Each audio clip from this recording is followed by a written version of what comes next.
What's going on? This is your boy DJ Break Records, aka And One. And this right here is my show. It's called The Coffee of the Day.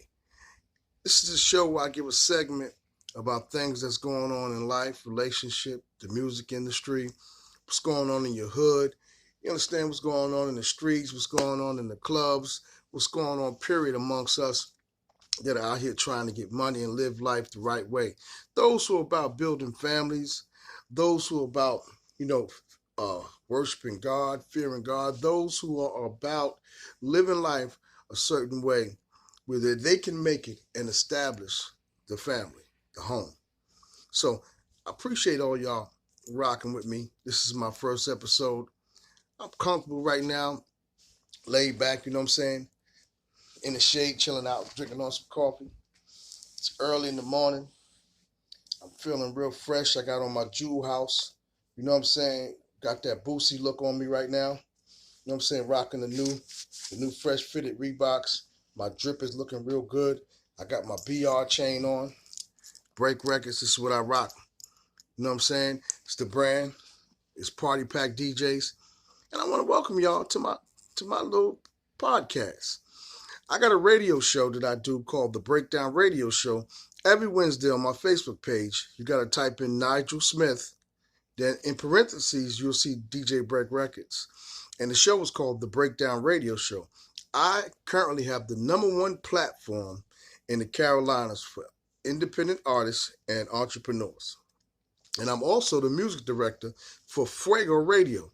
And to hear me, all you got to do is get the TuneIn app and type in Fuego, Fuego radio, and you'll pull up our banner. Click on the banner, you can hear the radio show live. But I decided to do a podcast because I do a segment called The Coffee of the Day on my Breakdown Radio Show. And my Coffee of the Day segment has been really taking off. To this day, people have actually really tuned in to watch live on Facebook. They watch us pre-record the show, and then it's played the next day between 7 and 9. Like I said, every Wednesday from 9 p.m. to 11 p.m. So I decided to do this. I decided to give y'all the coffee of the day this way, through a podcast. Something I get close and personal with. Something I ain't got to worry about no boards. I ain't got to worry about people calling in. I can just get straight to the point. Straight to the point. And today is my very first coffee of the day. And the reason why I call it the coffee of the day is because of this. I want you to listen closely. You see, the women give you the tea, but the fellas, we give you the coffee, and we give it to you when it's hot. And that's the real talk, and that's how we do it. So the coffee of the day, I'm leaning back on this. I hope y'all got your coffee ready because I need y'all to get up in this with me. The coffee of the day is something that I've been wanting to talk about for a long time. And I chose this podcast to do it on. The coffee of the day is about black relationships. And the reason why I use the word black relationships because I'm strictly talking about the black man, the black woman, the relationships you have in your homes with your children, with God and things of that nature. I really wanted to get into the condition of it because there's so many promiscuous people out there that are in relationships at the same time, and they lose and they kill the structures of their relationship based on their promiscuity. And me, myself, being a married man, I have a wife, I have kids, and stuff like that. It's very important. And I'm also, my religion, I'm a Muslim. I go to the churches too. You know, I read the Bible. I rock with the Christians and all that stuff. I'm not into trying to tear nobody from their religion or anything like that. But I have a relationship with God, and I always like to share it in my talks. Me as a black man with a family, the first thing I always think about is money. That's one of the key things that actually break up families, money. You know, as a man, I think it's lazy as fuck. Oh, I won't be talking like this because it's a podcast, right? I think it's lazy as fuck for a man to sit his ass home every damn day, not do nothing, or he just hustling little here and there, while his woman, his black woman, goes out there, works, busts up behind, comes in and pays most of the bills, right? And then have the nerve to want to say certain things to him as if he's really the king of the castle, like he's running things because he's a man. Most of these men, you'll find out, they have control issues. They want everything done their way. Ladies, have you ever met a guy just first come to your house and y'all kick it? Let's say you're washing the dishes or you're doing anything small. And the first thing he does is this. Oh, you're not doing that right. Let me show you how to do that. Or if you do it this way, it might be a little better. That's when the control factor wants to kick in and get and invade your regular program in your house. Now, there's a choice you can make, because if he's actually right about that and it's a good idea, you ride with it. Because now you got a man who that you can lean on with some form of mental security. He has intelligent ways of doing things. But then you got that guy that comes into your home and he wants to tell you how to do everything, but doesn't follow the stuff that he tells you to do. And I always said this, there's three signs to a hypocrite. I always talk about this on my radio show. The first sign is that when a hypocrite comes to you, when they speak, they always got a lie to tell. The next sign is that when you give them something, some type of trust, they break it all the time. And the third sign is every time they tell you to do something, they go back and do the opposite. They don't follow what they tell you to do. That's why God says, is it you who enjoin right conduct on other people, and yet you forget to practice it yourself? Have you any sense? So this control factor is a serious issue. And I see a lot of black men just want to have control, but they don't want to have control of them damn bills. They don't want to help pay this. A lot of them don't even want to go 50%. If they are going 50%, they find some type of lazy ass way to dwindle out of not doing this so that they can have some other way to sit back and chill. And or either go for some type of dream that they're trying to go for, knowing that this dream will actually affect their household a certain way, where financially the bulk of the money will be put on the woman to take care of certain situations, and then want these women to follow them and be 100% supportive toward their dreams and not return the favor. It's a systematic thing that's going on now amongst black men who really just don't want to get off their ass and put the extra effort into balancing out the finances, balancing out the spiritual side of the home, balancing out, just doing what they're supposed to do to give our women the right security to know that I can count on you for mostly anything. Now, there's an upside to this. You see, a lot of men that do want to do right are challenged by women who have been done wrong by these control victims. These men that come in and want to control and create victims. And the funny thing is, when we meet these women, we end up somewhat, how can I say it?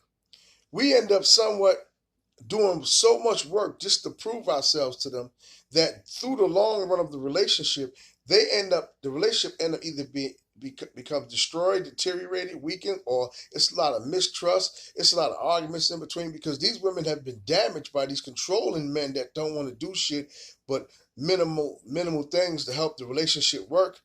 You got men that'll be with women for a long period of time, don't want to marry them. You got men that sit around the house and don't want to clean, don't want to cook. They want her to do every fucking thing and go to work and pay bills. And this thing it has to stop. This is called a generational curse. It's something that's been passed on, and I'm gonna tell you, it's not from the Martin Luther King and Malcolm X generation, the 60s and 70s. It's after. It's just right after the 80s, when they go into the 90s. This thing is being practiced, and I don't know where it comes from, because either the teaching stopped during the 80s to teach the kids to do certain things a certain way, or the OGs, Then say, I ain't got time for them. They won't listen. Well, I teach them, let them learn.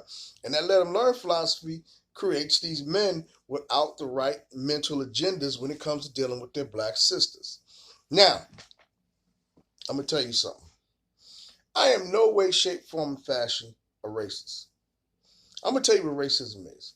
Racism is when you judge another person by their skin color and say that they're, you're better than them because of the skin color. Racism is not looking out for your people. Black people look out for black people. White people look out for white people. Mexican people look out for Mexican people. Puerto Ricans look out for Puerto Ricans. It is not racism to look out for your own people. It is actually smarter to do that. But the problem is, anytime you try to attack an issue like this, you got other races may look at it and say you're a racist and stuff like that without looking at the information. See, this information I'm bringing, it doesn't have to just be with black people. This information is stuff that happens in plain relationships, period. The only difference is, right now what I'm doing is I'm using it for the black families right now. That's the subject I'm working with right now. And it's so easy, man, listen, it is so easy for us to be tempted when we have a good woman by our side to go out there and cheat. One of the most dangerous things that's been passed on to us as a tool to use is that Facebook inbox. Man, that Facebook inbox is a monster. Let me tell you something, man. How many of y'all, let's think about this. How many of y'all have been in relationships where you caught people cheating through Facebook? That Facebook inbox is dangerous. Now, check it out. Facebook has found out that with especially a lot of black families, what they've been doing, a lot of relationships have been breaking up. People have been getting off Facebook, and people are trying to find other ways. So to keep Facebook, what they decided to do was to create another program inside of Facebook in the inbox part where if you send, let's say you send a dick pic or a pussy pic to somebody, and in that pic, you know that person on that side can hold that pic against you. If you ever make them mad, they can take that pic and screenshot it and put it on Facebook. Now they made a little effect in the program where now you can hit the remove button and remove the pic from that person and yours at a certain time. Once you send the pic, they look at it, you can remove it right then.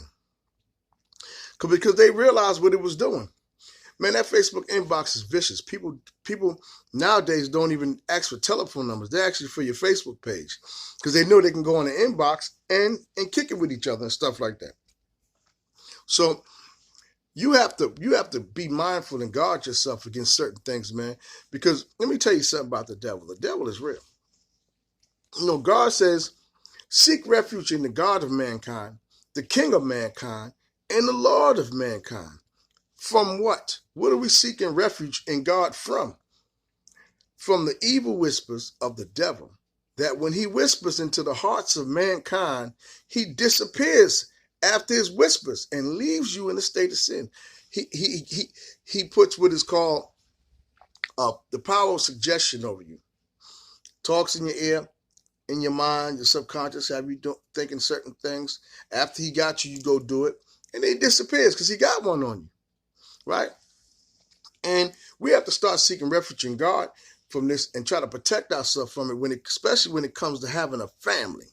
See, most people, when they break up, they don't really care too much about how the kids feel. It's always a personal thing.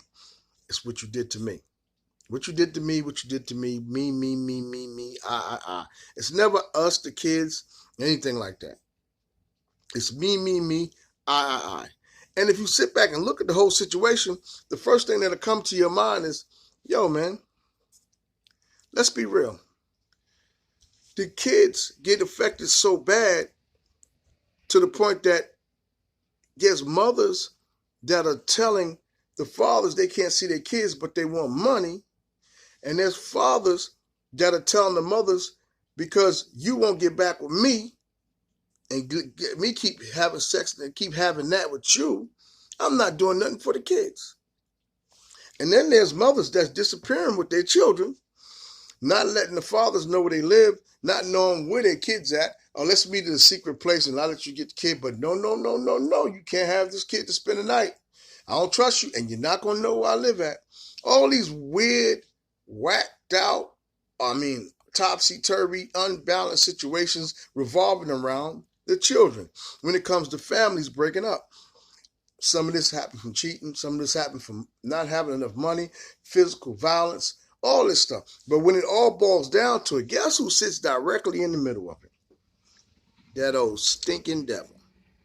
Right in the middle of it. Throwing suggestions in everybody's mind. Do this, do that. Nobody's trying to put God first and think about what God might say about it, or put a check on a situation, or let this powerful thing called common sense come into play to change your situation. But instead, what we're doing is allowing the devil to come in the middle, cause the conflict, break up the families, and that's it. We go on to the next one. Because there's so many, everybody's promiscuous. Everybody's fucking each other. Everybody's having sex. Everybody's now it got to the point that now this is crazy. All of the drugs that the black guys used to say the white boys were doing, we doing them. The acid, the cocaine, the pills, the meth, the weed, the alcohol, we doing all that in one shot now, hanging out in the clubs, just doing whatever. And I know this because I'm a DJ. I'm in the clubs and I see people just doing all type of drugs at one time, not in their right state of mind. You and your girl get into an argument, or your wife, you slap her, you hit her, not realizing what's going on. And when you come off that high, you start regretting it, or you do something. You go out there and sleep with somebody else knowing you got a woman at home, or she goes out there and sleep with another man knowing she got a man at home waiting for her.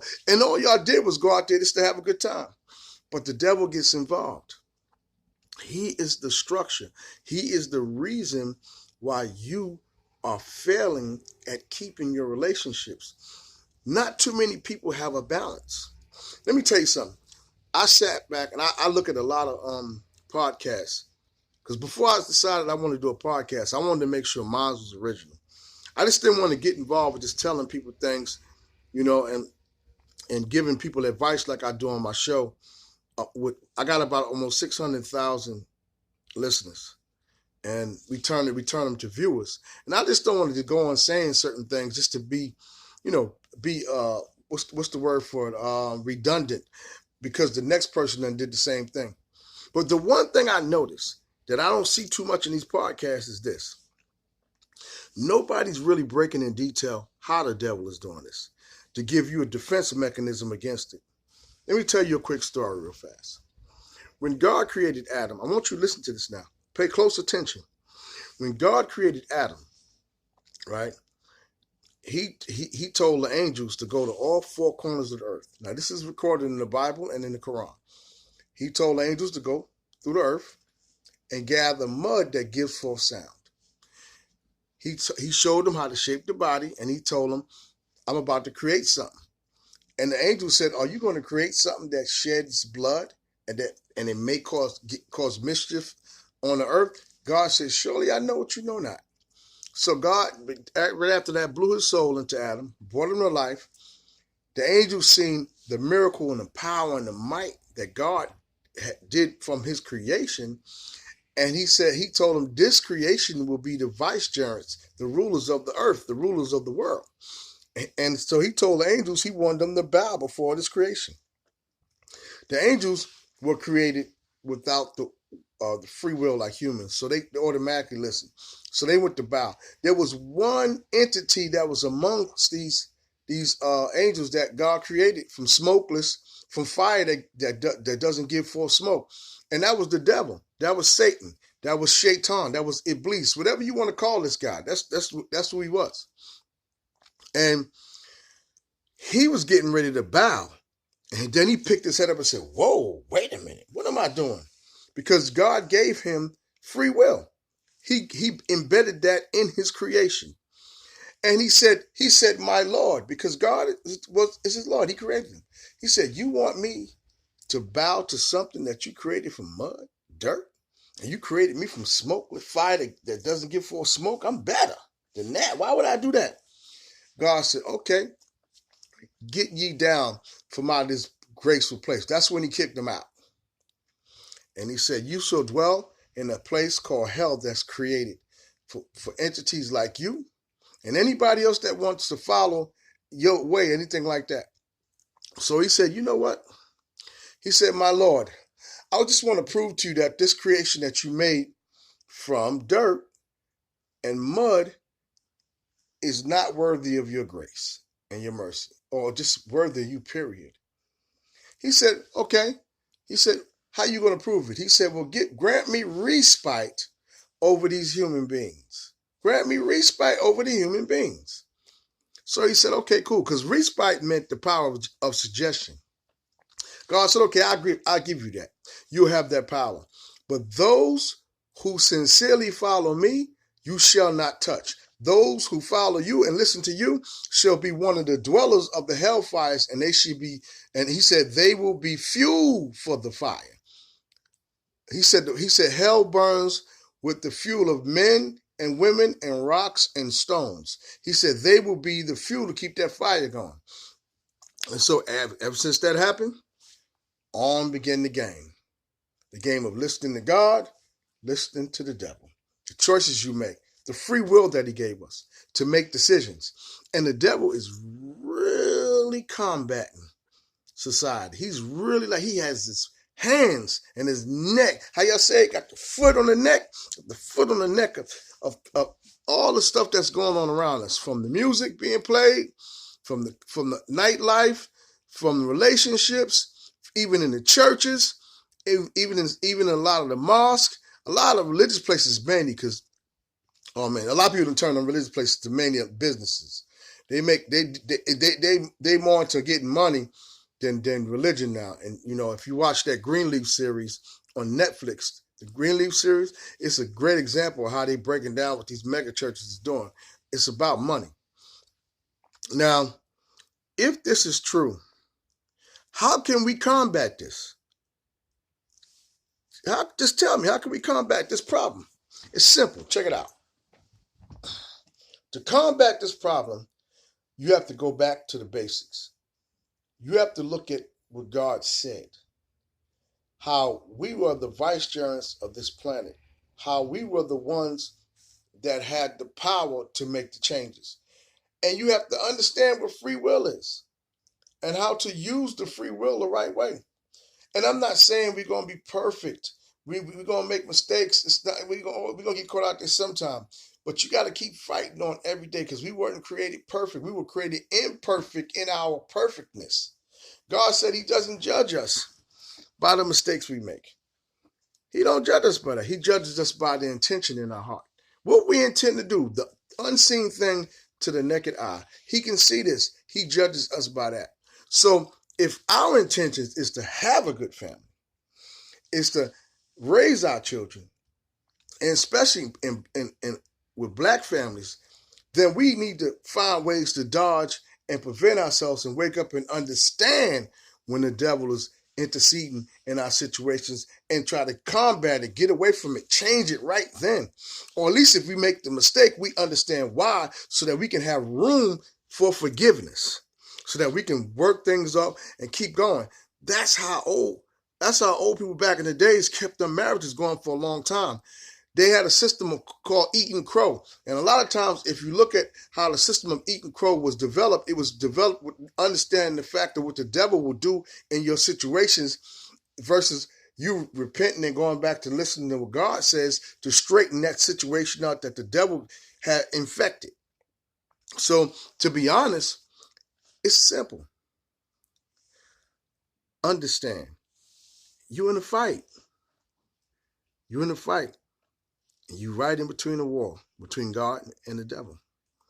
Which side you going to choose when things go wrong? Or when things come to you that's going to cause problems in your family structure, my black brother and my black sister? Because this one is dedicated just to y'all. What are y'all going to choose as your weapons? Will it be God, or will it be your own desires? Will it be you just going out there just doing anything, not using your common sense, knowing that you're in a war. What it's going to be? Is it going to be always about money? Is it going to be cheating all the time going on?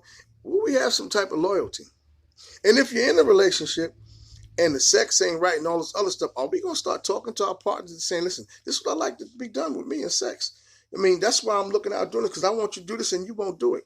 I like stuff like this, boy. For me, I like to go out and have a good time, but baby, you're not doing that neither. And blah, blah, blah. When are we going to start compromising and being real open-minded with each other so that our relationships can flow better?